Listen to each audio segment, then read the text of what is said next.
2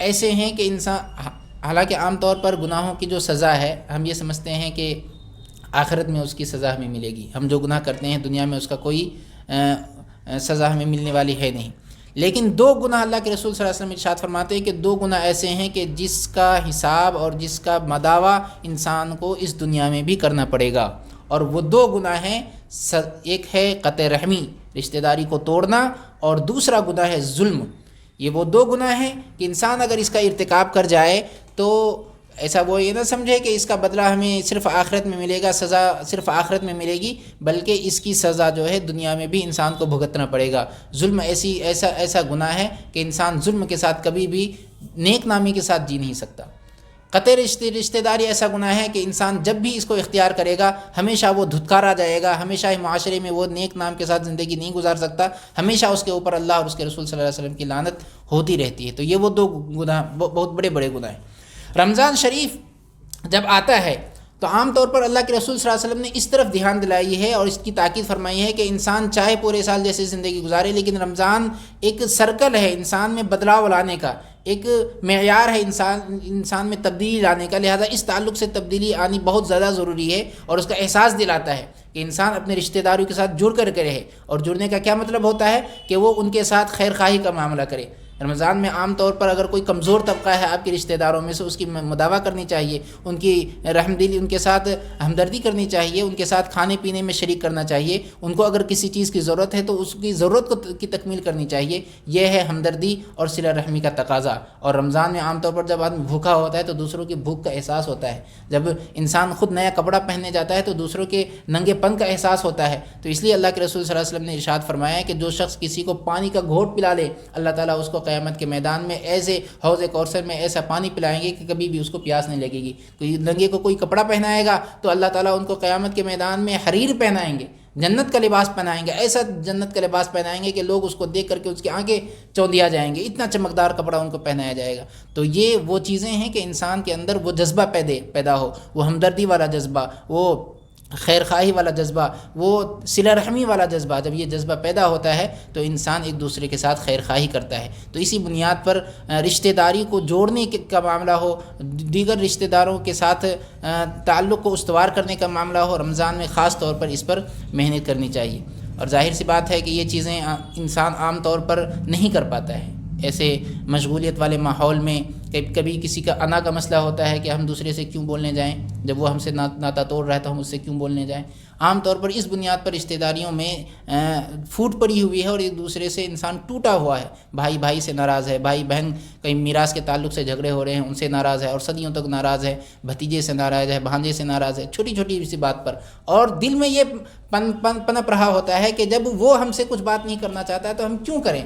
بات تو اسی وقت ہوتی ہے کہ جب آپ کی مجاہدہ اور آپ کے دل میں رحم دلی اسی وقت ناپی جاتی ہے جب آپ کے ساتھ کوئی خیر خواہی کا معاملہ نہ کرے، اس کے باوجود بھی آپ خیر خواہی کا معاملہ کریں۔ انسان عام طور پر ایسے لوگوں سے تو جڑا ہی رہتا ہے جو اس کے ساتھ اچھا معاملہ کرتا ہے، یہ انسان کی فطرت ہے، جو آپ سے جڑا رہے گا آپ اس سے جڑے رہیں گے، لیکن اصل حکم کی اطاعت، اصل صلہ رحمی، اصل ہمدردی یہ ہے کہ جو آپ کے ساتھ برا کرے آپ اس کے ساتھ اچھا معاملہ کریں، یہ اصل صلہ رحمی ہے۔ وَآتِ ذِی الْقُرْبَىٰ حَقَّهُ، اللہ تعالیٰ کا خاص فرمان ہے کہ اپنے رشتہ داروں کو اس کا حق دیا کرو، اور اس کا حق یہ ہے کہ اس کے ساتھ ہمدردی کا معاملہ کرو، اس کے ساتھ خیر خواہی کا معاملہ کرو، اور اس کے ساتھ صلہ رحمی کا معاملہ کرو۔ اللہ تعالیٰ ہم سب کو اس رمضان مبارک کے مہینے میں ان سب چیزوں پر عمل کرنے کی توفیق عطا فرمائے۔ ایک عنوان جو اس چیز پر ابھارنے والا ہے وہ ہے صبر، جو رہ گیا ہے۔ انسان عام طور پر ان چیزوں سے رک جاتا ہے اس وجہ سے کہ ان کے دلوں میں صبر نہیں ہوتا۔ صبر کیا ہے؟ صبر علی الطاعت، صبر عن المعصیت، اور ایک ہوتا ہے صبر عن المعصیت کہ گناہوں پر آدمی صبر کرتا ہے، گناہوں کو چھوڑ کر کے صبر کرتا ہے، طاعت پر صبر کرتا ہے، اور گناہوں کو چھوڑنے میں جو انسان پر بوجھ محسوس ہوتا ہے، صبر علی المصیبت، مصیبت پر صبر کرتا ہے۔ تو یہ تین قسمیں ہوتی ہیں صبر کی۔ تو ان میں سے جو رشتہ داریوں پر صلہ رحمی پر ابھارنے والی جو چیز ہے وہ ہے صبر عن المعصیت، کہ انسان کے دل میں جو حسد، جلن، تکبر، غرور، انا، یہ ساری چیزیں جو معصیت کے قبیل سے ہیں، جب انسان کے دلوں سے ان چیزوں کی برائی ختم ہو جاتی ہے اور ان چیزوں پر صبر کر لیتا ہے، کہ یہ صبر کر لے کہ میں اپنے اوپر انا نہیں کروں گا، دوسرا چاہے کچھ بھی کہے اس کے باوجود میں اسے مل لوں گا، دوسرا سلام نہ کرے میں سلام کر لوں گا، دوسرا مجھے نہ دے پھر بھی میں اسے دے دوں گا، دوسرا مجھ سے بات نہ کرے پھر بھی میں آگے بڑھ کر کے اس سے بات کروں گا. یہ تکبر کا خاتمہ جب ہو جاتا ہے، انسان کے اندر سے جلن کا جب خاتمہ ہو جاتا ہے، حسد کا جب خاتمہ ہو جاتا ہے، اور بڑا ہونے کا جو احساس ہے یہ جب ختم ہو جاتا ہے، تب انسان کے اندر صلہ رحمی کا حوصلہ، صلہ رحمی کا جذبہ اور اس کا شوق پیدا ہوتا ہے. اس لیے یہ دونوں مضمون جو ہیں بہت اہم ہیں، صلہ رحمی اور صبر. جب انسان ان دونوں کو جوڑ کر کے چلتا ہے تو پھر یہ صلہ رحمی کا جو ثمرہ ہے، جو پھل ہے، وہ انسان کو حاصل ہوتا ہے. اللہ تعالی ہم سب کو ان دونوں کے ساتھ اس رمضان کو گزارنے کی توفیق عنایت فرمائے. آمین.